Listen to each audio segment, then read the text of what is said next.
이제 마가복음의 첫 번째 절정의 자리에 도착했습니다. 마가복음을 차근차근 읽어오신 분들은 마가복음이 예수님이 누구신가에 대해서 꾸준히 질문하고 대답해 왔다라는 사실을 알 수 있을 것입니다. 실제로 마가복음은 예수님이 누구신가에 대한 답을 주기 위해 기록된 책이라고 해도 과언이 아닙니다.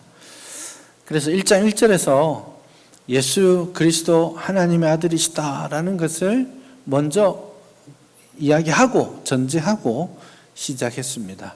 그래서 마가복음의 저자는 1장 1절에서 그 사실을 먼저 고백하면서 마가복음을 읽는 독자들이 예수 그리스도가 하나님의 아들이다라는 사실을 꼭 알아야 돼라고 이야기하고 시작했습니다.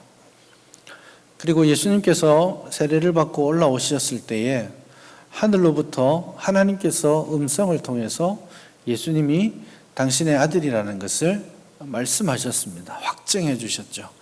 그 당시 사람들은 그 음성을 듣지 못했지만 적어도 독자들인 우리는 하나님께서 너는 내 아들이라 내 기뻐하는 자다 라는 그 음성을 말씀하셨음을 우리는 1장에서 이미 듣고 출발했습니다. 그리고 소위 영적인 존재라고 하는 귀신들도 예수님을 보면서 그가 하나님의 거룩한 자다라는 고백들을 지속적으로 했고, 예수님이 말씀을 주시면 귀신들이라 할지라도 떨며 순종할 수밖에 없었습니다. 자연 만물도 마찬가지입니다. 주께서 말씀하시니 모든 자연 만물이 순종하는 그런 모습들을 보였습니다. 이렇게 꾸준히 마가복음은 예수님이 하나님의 아들됨을 계속해서 보여주고 있는데, 재밌게도 정작 예수님 자신은 그 사실을 말씀하지 않았습니다. 오히려 기적이 일어나고 죽은 자가 살아나고 자연이 순종하는 그런 모습들, 귀신이 쫓겨나는 그런 모습들 나타났을 때에 예수님은 아주 자주 사람들에게 내가 한 일을 사람들에게 알리지 말아라. 내가 누구인지 드러내지 말아라. 내가 한 기적들을 사람들이 알게 하지 말아라. 그렇게 자신을 숨기는 일에 관심을 많이 보이셨습니다. 그런데 오늘 어찌된 일인지 예수님께서 직접 너희는 나를 누구라 하느냐라고 이제 그 태세를 전환해서 예수님 자신이 당신을 드러내기 시작하십니다. 사실 너희는 나를 누구라 하느냐 이 질문은 예수님의 제자들이 찾아야 되는 대답이기도 했지만, 오늘 저와 여러분들이 실존적으로 하나님 앞에서 들어야 되는, 또 해답을 찾아야만 하는 질문입니다. 예수님을 모르는 사람이 있겠습니까? 교회 다니는 사람 말고도 예수님 안 들어본 사람 우리나라에 거의 없을 거예요. 다 예수님에 대해서 들어보았습니다. 그런데 그 예수님에 대해서 다양한 모습을 들었고, 그래서 그 예수님에 대해서 각자가 다양하게 판단하고 있습니다. 예수님이 누구시냐라고 물으면 사람들마다 다 할 말이 있어요. 다르게 이야기하는 거죠. 안 믿는 사람들에게 물어보면요, 예수님은 훌륭한 도덕 선생님이다라고 말하기도 해요. 예수 안 믿어도 이 잠언서를 읽으면서 산상수훈의 말씀을 읽으면서 마음이 순화되고 착하게 살아야지 이런 생각을 가지게끔 한다라는 것이죠. 틀린 말은 아니지만 그게 예수님이 누구신가에 대한 올바른 정답일까요? 예수님은 선지자라고도 말을 합니다. 오늘 본문에서도 그런 이야기가 나옵니다. 예수님을 선지자 중에 한 사람이다, 그렇게 고백하는 사람이 있죠. 예수님을 선지자라고 고백하는 대표적인 그룹이 바로 무슬림입니다. 무슬림은 예수님을 위대한 선지자라고 인정합니다. 그럼에도 불구하고 예수께서 죽으시고 부활하셨다는 사실, 예수님이 하나님의 아들이라는 사실, 신성을 가졌다는 사실, 이런 것들을 부정하죠. 그래서 그는 위대한 선지자다라고만 이야기하고 넘어가기도 합니다. 여러분 도덕책이나 사회교과서에서 예수님이 누구냐라고 대답하면 아이들에게 이렇게 가르치기도 합니다. 예수님은 아주 훌륭한, 그래서 인류의 역사에 있어서 존경할 만한 4대 성인 중에 한 사람이다. 그래서 예수님, 석가모니, 소크라테스, 공자, 이렇게 세상에 참 지혜롭고 공경할 만한 성인이었다. 이렇게 이야기하기도 합니다. 어떤 사람은 예수님은 하늘의 신비로운 지혜를 알고 있는 신비주의자다. 이런 이야기를 하기도 합니다.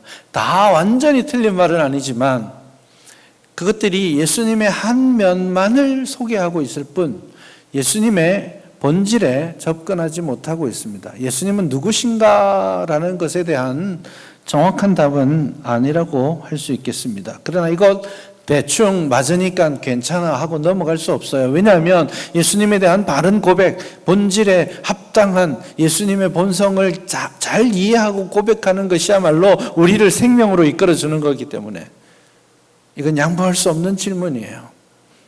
이 질문에 어떻게 대답하느냐에 따라서 생명의 길에 서 있느냐, 아니면 그 십자가가 예수님이 거치는 돌이 되어서 심판으로 작용하느냐, 전혀 다른 문제가 될 수 있기 때문입니다.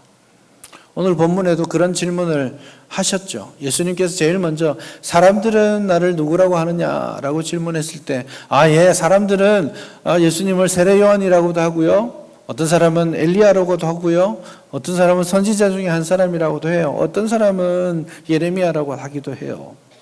여러 가지 측면들 때문입니다. 그들이 그렇게 고백한 것은 구약 성경을 알고 있기 때문에 그렇게 고백한 겁니다. 그래서 이 엘리야가 다시 올 것에 대한 말라기의 고백이 저분인가? 그렇게 생각하는 거예요. 신명기 18장에서 말하는 모세의 뒤를 이을 그 선지자가 올 것이라고 했는데 바로 그 선지자인가? 그런 생각들을 합니다. 왜냐하면 예수님이 많은 기적과 놀라운 가르침들, 놀라운 능력들을 행하셨기 때문에 저분은 보통 사람이 아니야, 그렇게만 생각하는 것이죠. 그러나 예수님이 누구신가에 대한 일부분의 해답은 될지 모르겠지만 정답에 이르지 못했습니다. 그래서 예수님께서는 한 번 더 질문하시죠. 너희는 나를 누구라고 생각하느냐? 너희는 나를 누구라 하느냐? 여기 너희는 이라는 말이 굉장히 강조된 표현입니다.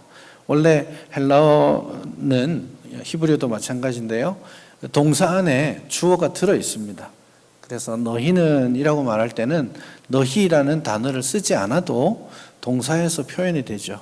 그래서 너희라는 특별한 단어를 집어넣으면 우리로 치자면 너희라는 그게 두 번 반복되는 그런 형태입니다. 그래서 너희는 도대체 나를 누구라고 생각하느냐?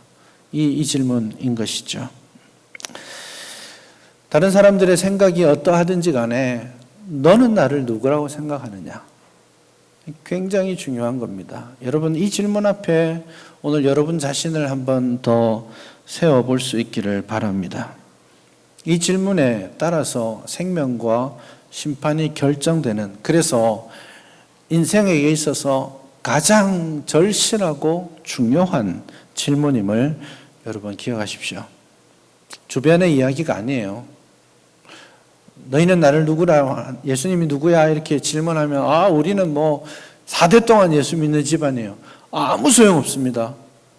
내가 예수님을 어떻게 이해하고 고백하느냐, 그게 중요합니다. 우리 아버지가 목사님이고 장로님인데 그게 무슨 소용이 있어요? 아무 소용없어요. 나는 지금 예수님을 어떻게 이해하고 고백하고 있느냐? 이 질문을 여러분 자신에게 던져볼 수 있기를 바랍니다. 여러분, 제가 여러분들에게 질문하겠습니다. 여러분은 예수님을 누구라고 생각하십니까?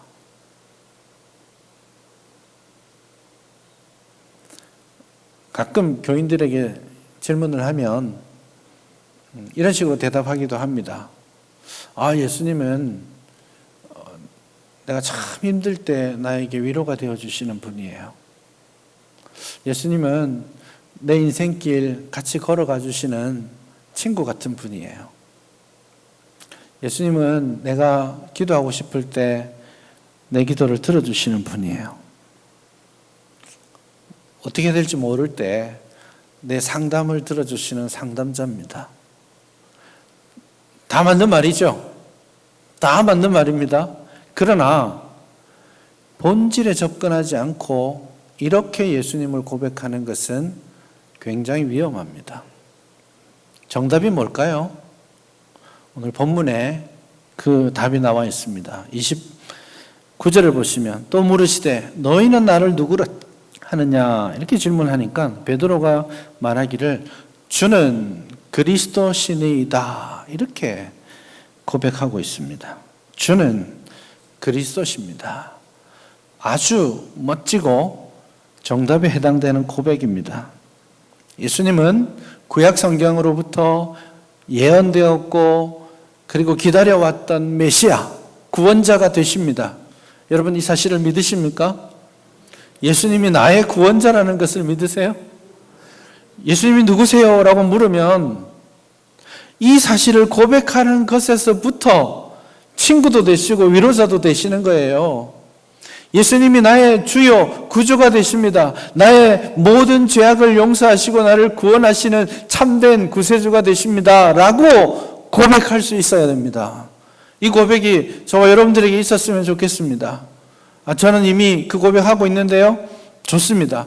혹시 이 중에 예수님이 누구신지에 대한 명확한 확신을 가지고 있지 않고 그냥 나와 계시는 분이 계신다면 여러분 다시 한번 예수님이 나의 구주요 나의 죄악을 용서하시기 위해 십자가를 지시고 죽으시고 부활하신 그래서 내 죄를 사해 주신 나의 구세주라는 사실을 마음으로 깊이 고백하는 여러분 될 수 있기를 바랍니다. 이 고백으로부터 마가복음은 중요한 전환점에 서게 됩니다. 이 고백이 마가복음의 한가운데 위치하고 있고 마가복음의 첫 번째 8장까지의 이야기의 절정이라고 말씀드렸죠. 이 고백이 아무나에게 주어지는 고백이 아니잖아요. 베드로가 주는 그리스도십니다 라고 고백했죠. 마태복음 16장 16절 이하를 보시면 주는 그리스도시요 살아계신 하나님의 아들입니다 라고 고백합니다. 이게 약간 다른 점이죠. 마태복음은 살아계신 하나님의 아들입니다 라는 고백을 했는데 마가복음에서는 의도적으로 그 고백을 빼놓았어요. 일부러 뺀 겁니다. 왜냐하면 살아계신 하나님의 아들이라는 그 고백을 좀 아껴두었거든요. 왜냐하면 주는 그리스도십니다라는 고백이 아주 중요한 한계점을 가지고 있기 때문에 그렇습니다. 그래서 그 다음 이야기가 아주 이상하게 흘러가는 겁니다. 예수님이 주는 그리스도십니다라고 고백하는 그 순간부터 그때로부터 예수님은 당신이 어떻게 고난을 받고 죽고 다시 살아나야 될지를 말씀하기 시작합니다. 이게 복음이잖아요. 예수님이 십자가에 죽으시고 부활하실 것을 처음 말씀하시기 시작합니다. 마가복음이 예수님의 정체를 알려주기 위해서 기록되었음에도 불구하고 이 마지막 8장의 마지막에 이를 때까지 십자가라는 단어를 단 한 번도 사용하지 않았어요. 여기 와서 주는 그리스도십니다 라고 고백하는 그 순간에 예수님이 꺼내놓은 또 다른 주제가 십자가입니다. 이걸 제대로 이해하지 못했어요. 주는 그리스도십니다 라고 고백했음에도 불구하고 베드로는 예수님이 어떻게 죽고 다시 살아날지 고난받을 것에 대해서 말씀하셨을 때 불쑥 나와서 예수님을 붙잡습니다. 붙들고는 예수님 왜 이러십니까? 하고 항변합니다. 다른 표현으로 이 항변한다는 말은 꾸짖는다라는 표현입니다. 무슨 말도 안 되는 소리를 하세요? 뭐 잘못 잡수셨어요, 예수님? 하고 막 꾸짖으면서 베드로가 예수님의 말을 막아 세웁니다. 예수님 그런 일 절대로 있을 수 없어요. 당신이 그리스도신데 무슨 십자가예요? 당신이 왕이신데 무슨 고난이에요? 섬김을 받아야지 무슨 섬기는 거예요? 안 돼요, 예수님. 여기에서 주는 그리스도십니다라는 고백의 한계가 드러나는 겁니다. 왜냐하면 주는 그리스도라는 고백을 베드로와 다른 제자들이 그리스도의 왕되심, 그리고 8장까지 나타난 그리스도의 능력과 권세 때문에 고백한 것이기 때문이에요. 야, 예수님께서 이런 기적을 행하시는 거 보니까 그리스도가 맞나 보다. 야, 예수님께서 5,000명을 먹이시니까 진짜 우리 왕이 되셔도 될 것 같아. 야, 저분을 따라다니면 뭔가 좋은 자리 하나 나겠어. 그런 생각을 지금 가지고 주는 그리스도십니다라고 고백했을 때, 예수님은 사실은 그거 맞는 말이긴 한데 고난에 동참할 수 있어야 돼. 그리스도는 말이야, 십자가를 지는 게 일이야. 그렇게 말씀하시는 거예요. 그런데 그리스도와 십자가가 무슨 상관이 있습니까? 라고 말하는 것이 베드로의 항변인 것이죠. 이때 예수님께서 33절을 보시면 베드로를 꾸짖으시면서 아주 강력하게 사탄아, 내 뒤로 물러나라. 너가 하나님의 일이 아니라 사람의 일을 먼저 생각하는구나. 그렇게 책망하고 계시죠. 겉으로 보기에는 멋진 대답이었지만 여기 한 가지가 더 필요하다라고 예수님은 말씀하시죠. 그게 바로 고난과 십자가입니다. 그래서 하나님의 아들이라는 말을 마가복음이 하지 않았다고 하잖아요. 그 고백은 언제 하느냐 하면 이 마가복음 15장 39절에 보면 마지막에 그 고백을 한 번 하는데, 그게 예수님이 십자가에서 돌아가시는 그 순간에 이방인 백부장의 목소리로 저가 하나님의, 정령 하나님의 아들이시구나 라는 고백을 하게 되는 거죠. 그래서 그리스도와 십자가 사이에 우리가 이 그리스도와 십자가가 연결되어 있음을 우리가 고백할 수 있어야 합니다. 이 부분에 이해해야 됩니다. 깨달아야 됩니다. 그래서 이게 이제 하반부 첫 단락인데요. 8장 22절부터 26절에 보면 두 단계로 눈을 뜨는 사람이 있었죠. 눈 뜨는 이야기를 제일 먼저 했고, 그리고 고백합니다. 이게 베드로의 고백이 알기는 아는데 제대로 보지 못하는 이 22절에 나와 있는 소경의 모습입니다. 더 밝게 알아야 돼요. 더 밝게 알기 위해서 그리스도라는 고백에 더해서 십자가를 이해해야 된다는 겁니다. 그래서 이 고백이 있었을 때에 예수님께서 이때부터 당신의 고난을 예견하기 시작합니다. 어디까지 가냐면 52절까지, 10장 52절까지 갑니다. 10장 46절서부터 바디메오 이야기가 나오는데, 거기도 소경이 눈 뜨는 이야기죠. 소경 바디메오가 눈을 뜨고 예수님을 쫓아가는 그 이야기, 거기까지 이릅니다. 근데 그 한가운데 어떤 이야기가 3번 반복되냐면 예수님이 고난받을 거야. 지금 첫 번째이죠. 그걸 3번에 걸쳐서 예수님의 고난과 십자가를 예수님이 예견하십니다. 그리고 그 끝에 눈 떠야 돼, 깨달아야 돼 라고 이야기하는 거죠. 그렇게 눈 뜨고 나니까 어디냐면 이제 11장 딱 보니까 예루살렘입니다. 십자가를 지러 가신 그 길, 실제로는 이 가이사랴 빌립보에서 약 200km 되는 먼 거리입니다. 그 거리를 뚜벅뚜벅 제자들과 걸으면서 계속해서 십자가로 가는 길, 제자의 길, 그것을 우리에게 말씀해 주시는 것이죠. 굉장히 우리에게 시사하는 바가 큽니다. 고난과 십자가, 그것을 우리는 원하지 않는 제목입니다.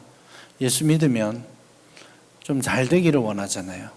예수 믿으면 더 건강해지기를 원하고, 예수 믿으면 좀 더 높은 자리에 가기를 원하고, 예수 믿으면 좀 더 이렇게 부자가 되었으면 좋겠고, 이런 소망들을 우리가 이 세상에서 가지고 살아가고 있습니다. 제자들하고 똑같아요. 예수님이 3번이나 고난에 대해서, 죽음에 대해서 예견하고 계시는데, 그 3번의 말 끝나자마자 제자들은 계속해서 누가 더 큰 자냐, 이걸로 싸웠습니다. 주님의 나라에 임하면 누가 왼쪽 오른쪽에 앉을 거냐, 그걸로 또 싸웁니다. 엄마까지 대동해가면서 치맛바람 막 날리면서 싸우고 있었어요. 참 이해하지 못하는 제자들의 모습이죠.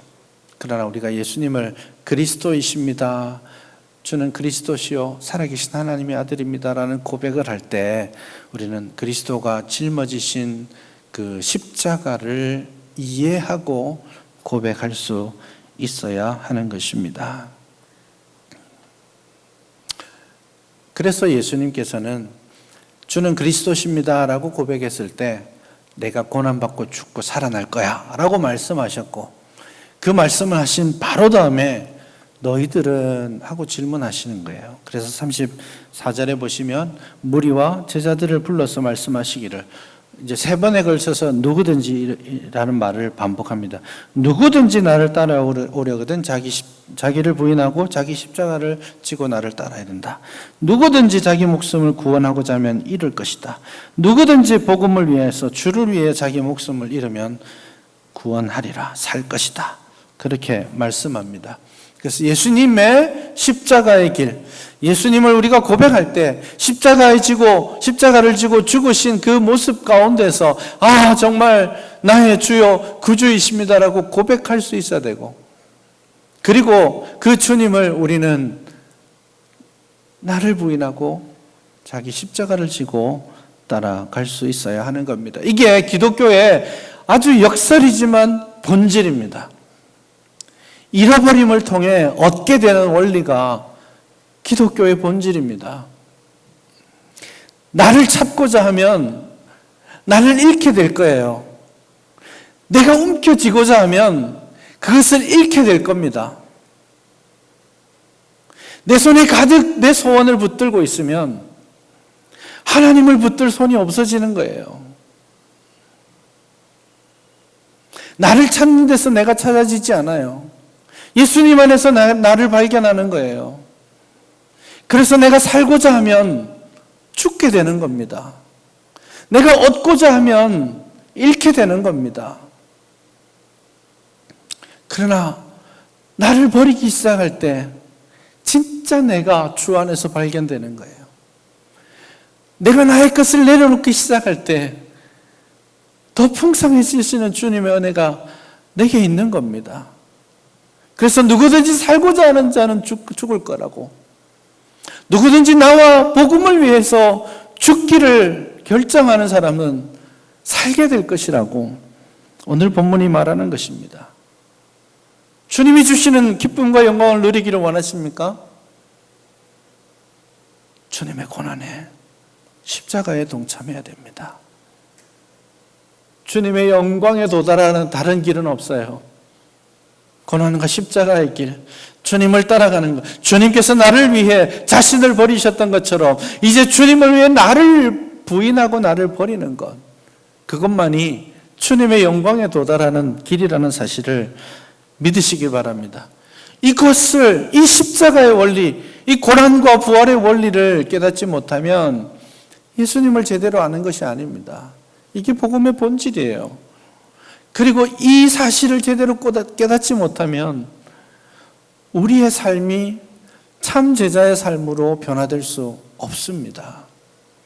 그냥 코끼리 다리 장님이 막 만져보고 코끼리는 이렇게 생겼어라고 말하는 것, 한 면만 들고 내가 들었던 한 부분만 알고 예수님은 이런 분이야 라고 말하고 다니는 것과 다르지 않아요. 이 놀라운 역사를 우리가 함께 고백하며 선택할 수 있기를 바랍니다. 여러분에게 지금의 고난이 힘겨울 수 있습니다. 그러나 주께서 예비해 주신 장차 우리가 받게 될 영광에 비교조차 할 수 없는 가벼운 것입니다.